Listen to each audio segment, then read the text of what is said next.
Well, this is the cattle business. It's not the cattle way of life. It is a business, and if you can't make money in it, it's either a hobby to you or you need to get out. It's still the most efficient way of doing it, and if it wasn't, we'd be doing something else. Next, on Beringer Ingelheim's The American Rancher, we visit the diverse ranching operation of Pete Bonds in Texas.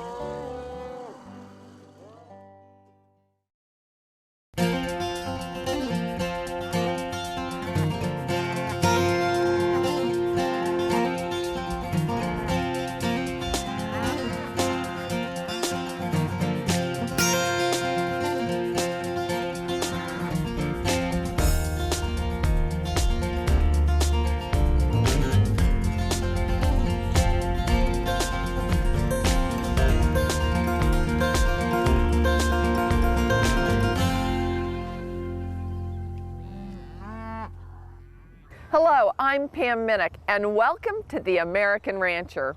This week, we're outside Fort Worth, Texas at the headquarters of the Bonds Ranch, where we will visit with a family that's involved in all production phases of cattle ranching. Pete Bonds is an interesting individual who places a business emphasis on his ranching endeavors. His experiences in the cattle business began in his childhood.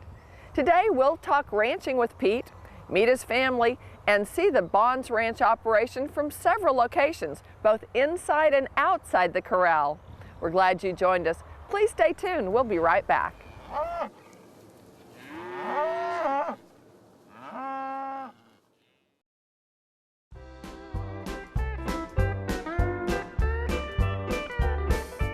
Welcome back to The American Rancher.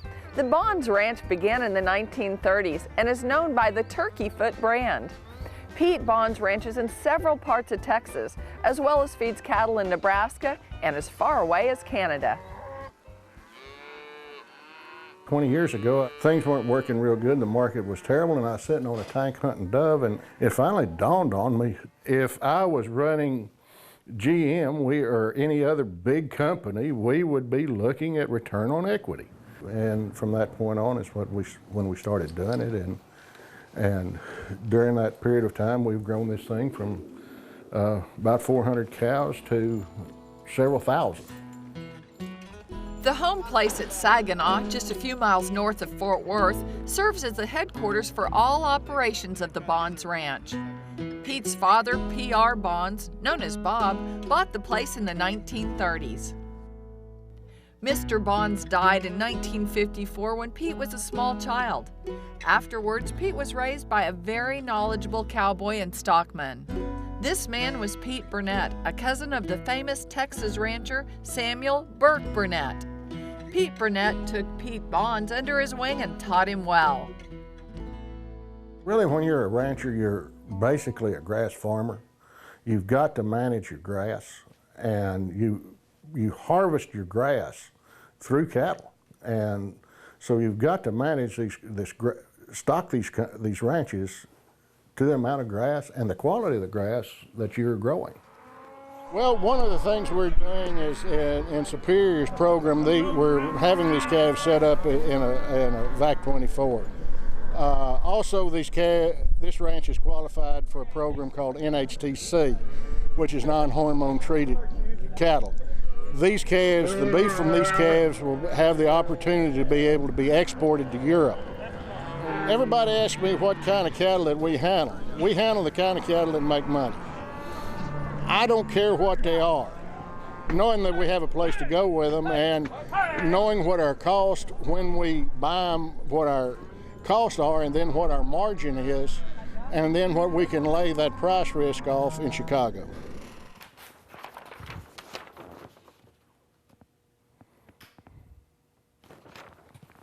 Marvin, how's everything going? Pete asserts that Bonds Ranch has never been about raising the best cattle. Its constant focus is to consistently raise profitable cattle in each phase of the business and to understand that cattle are a commodity that must produce. His management practices follow this course, and over time he has had business applications developed which enable him to make accurate cost and profit projections on cattle on a case-by-case basis. Okay, Pam, here's a set of cattle that we bought and sent up to just east of Wichita Falls. There's about 1,750 of these cattle. We figured a 3% death loss. The cattle weighed 395 pounds going in. We figured a 40% interest, 4% interest. Projected having them come out weighing 475 pounds. They cost $12.50 going in. We tied up that deal at a 45-cent cost of gain. Those cattle will then come out and be shipped to Dumas. Cattle now are figured a $2.10 freight bill, another 1% death loss. Figure the cattle coming out weighing 7. We hedge the cattle where with a basis that we're figuring they should bring $1.05, still maintaining a 30% equity. That deal up there is going to cost $85 a head, gaining a pound and a half a day, which I think is fairly conservative. Come out to 14 somewhere latter part of October. The bottom line is these cattle are making about $90 a head, but they're making 100% return on equity, which actually means the bottom line of this thing is you're going to double your money every year. We use the futures market in Chicago a whole lot. We have a lot of guarantees that we demand from other people where we run cattle from, guaranteed cost of gains and guaranteed death loss. We look at it as not necessarily profit per head, but as return on equity. We really kind of want a 50 to 100% ROE. South of Waco, Texas, and outside the town of Marlin near the community of Reagan, Bond's Ranch has several thousand acres of good Central Texas land with an extensive farming operation. I think it's some of the best urine country on oats there is in the nation. North of the Canadian River and the Texas Panhandle, Bond's Ranch runs both a cow-calf operation and also runs feeder cattle. We have cattle turned out in 23 different counties in Texas, ranging from down by Uvalde to up by Canadian. We have cattle on grass in Colorado and Kansas for summer pasture. We run cattle in feed yards in Oklahoma, Nebraska, Iowa, South Dakota, and also Alberta, Canada. Pete and his wife Jo have 3 wonderful daughters, Missy, Bonnie, and April. The girls grew up in the cattle business and work well with the cowboy crew. They admire the things their dad and mom taught them. One of my dad's favorite sayings is, people get into trouble by doing it the way that Granddad did it, but they get into trouble also by forgetting the way that Granddad did it as well. The reason we do the traditional stuff is because that's what's worked in the past, and that's what's continuing to work for us. But he's not afraid, if it's not working, to try something new. You get dirty. I think yesterday we branded calves and was horseback all day, but came home with enough dirt to plant a turnip patch on your face. And it's long days, long hours, but if you love it, then I couldn't imagine doing anything else. Missy and Bonnie are very involved in the cattle business. April has a great business as a wedding planner in Cabo San Lucas, Mexico. Missy works closely with Pete and oversees a lot of the ranch's affairs that harness technology to make things work more efficiently. Now we decided we needed a delivery sheet. We were in Austin and Daddy had his briefcase stolen, and we had several thousand cattle contracted to be delivered within the next 30 days. Some of them had already been delivery sets, some of them had not been, and when that briefcase was stolen, all of that information was lost. We were panicked. So this came about from that, saying that so we know where they're going, who we need to contact to set up deliveries. Hi, Tammy. Missy handles a lot of the stuff that I don't I'm want ready to do for or my can't audit. do. It's mainly the technical stuff. She really manages all the calves that we produce are agent sourced, verified. We want to be able to get that meat out of the United States. There's a demand is there. All you have to do is do it. And the tongue alone in Japan adds $10 a head.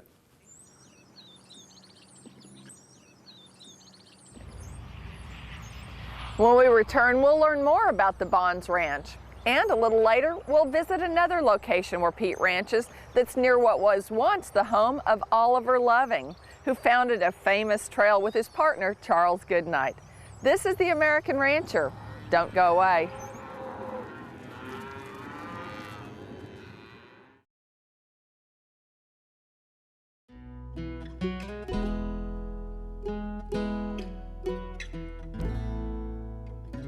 Welcome back to the American Rancher. We've seen some great ranch country outside Fort Worth, Texas and down below Waco. Now we continue our story with Bonds Ranch as they ship out some steers on a cold day. Bonds Ranch has been a Superior Livestock auction customer from the inception of Superior. Pete regularly buys and sells over Superior and considers it a valuable tool for stockmen. Ronnie Mkt has been a friend and business associate of Pete Bonds for many years. These cattle, they're weighing right at 7, where we had them in to weigh 750, but because of the weather conditions and the mud and this cold weather, we've had cattle haven't done anything. So we're just compensating. Instead of 5 trucks, we're just loading 4 trucks this morning. Superior is a great company. I mean, you can expose these cattle to everybody out there that's big enough to buy one. We're able to utilize it and both from the buy and the sell side. It's a great tool, great bunch of people. Just like about any other day when the cowboy work is at full speed, Joe Bonds is right there on horseback with Pete and the crew doing the sorting, shipping, and working of cattle. My wife is a good hand. She's been doing this ever since we got married and never had rode a horse any before then. But she was a farm girl from Georgia, and I had to go plumb out of the state of Texas with my reputation back 30 some odd years ago to find anybody that'd marry me. Really, if you're a rancher, you're actually in 2 businesses. You're in cattle and real estate.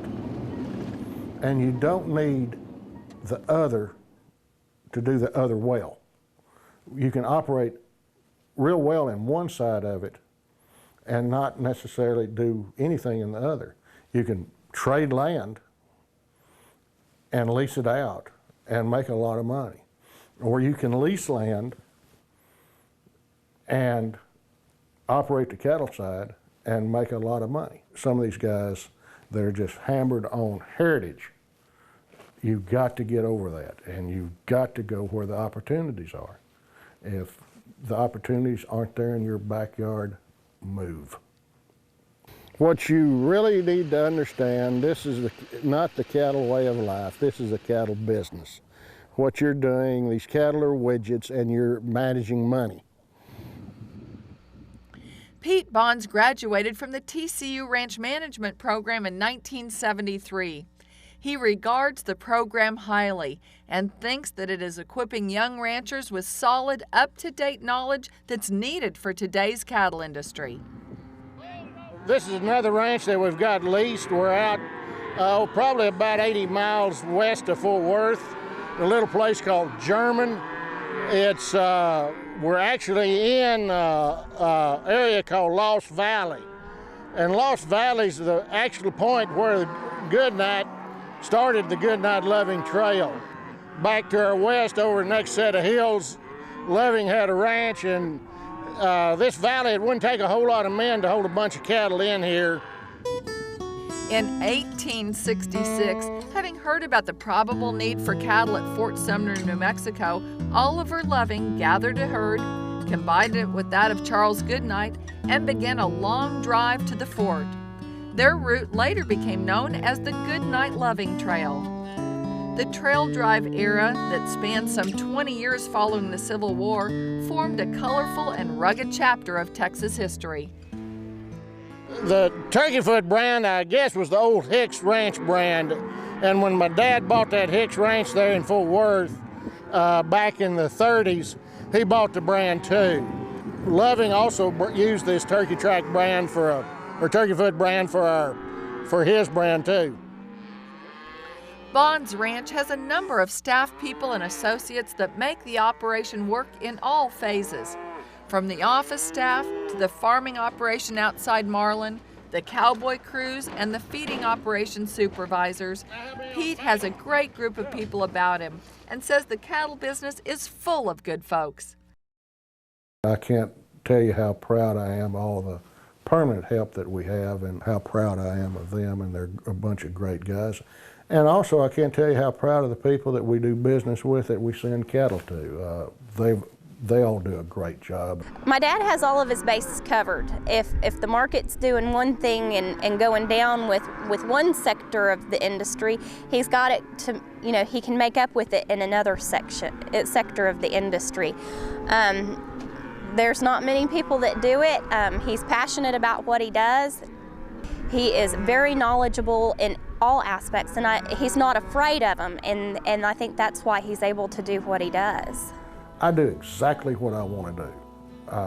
Everybody thinks I'm nuts. I have no hobbies. I really don't care about doing anything except what I do, and I just absolutely love the challenge.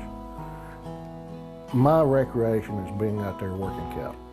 It's to be able to get out of this office and work cattle, and I just love it. And I love the challenge of being able to buy cattle and sell cattle, and we don't actually trade cattle. We're always adding value to them. But to make that thing work and make the business work, I couldn't ask for a better life.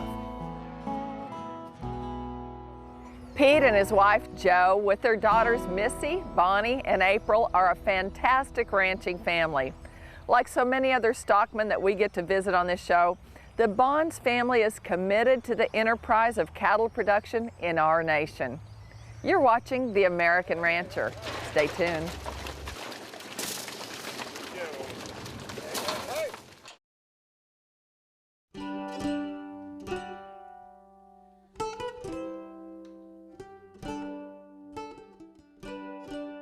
The thing that I see out there today that I just flat despise is the statement is, this is a great way of life, but a terrible business. I hate that. I think we have driven kids away from this business, and we need to bring them back. I'm adamant about it. Pete wants to see the cattle business and ranching celebrated and successful.